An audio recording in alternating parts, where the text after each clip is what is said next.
Don't, on the one hand, warble on about the importance of a free press, and then when a member of that free press says something you don't like, sign a letter demanding that they apologise or are sacked. Let me tell you a little bit what I think is going on here.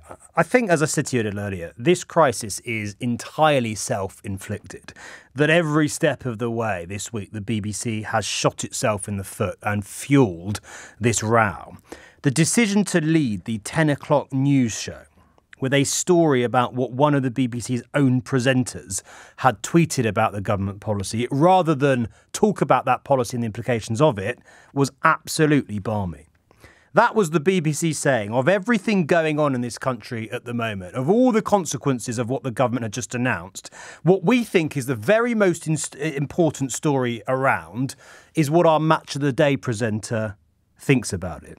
It wasn't, it isn't. What was going on here was the BBC following where some newspapers had led. Yes, the Daily Mail and the Daily Telegraph and the Daily Express had the Lineker story on their front pages.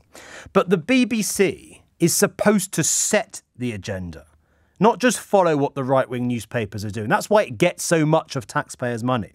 That has not happened this week. Secondly, the decision to take Gary Lineker off air, just as the story was starting to die down, made it so much worse. And I said during the week, I don't think a sports presenter should be removed from his job because of what he does or doesn't have to say on a separate social media account about a totally unrelated matter. It was a ludicrous decision. But I think why it happened is because those at the top of the BBC have become pretty terrified, frankly, of angering those in government. In some ways, that's not entirely surprising. We have had years of speculation about the future of the licence tree, months and months of threats from ministers about taking drastic action that would effectively end the current funding of the BBC. So the very future of that institution, in its current form, depends on the government's goodwill. No massive surprise then that its leadership might be concerned about losing that goodwill. But good journalism means standing up to those in power, regardless of who they are, and regardless of the consequences for you.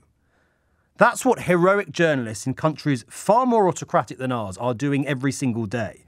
And we're not talking about here about people being locked up or imprisoned or even assassinated.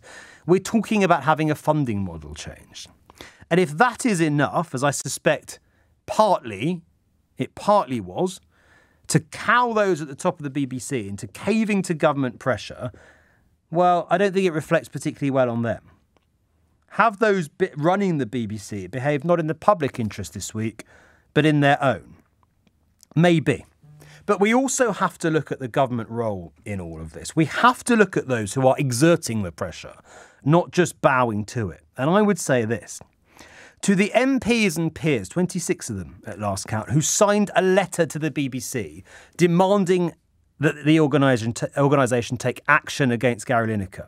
To the government ministers who used their platform of the dispatch box in the House of Commons this week to call out and criticise what he said.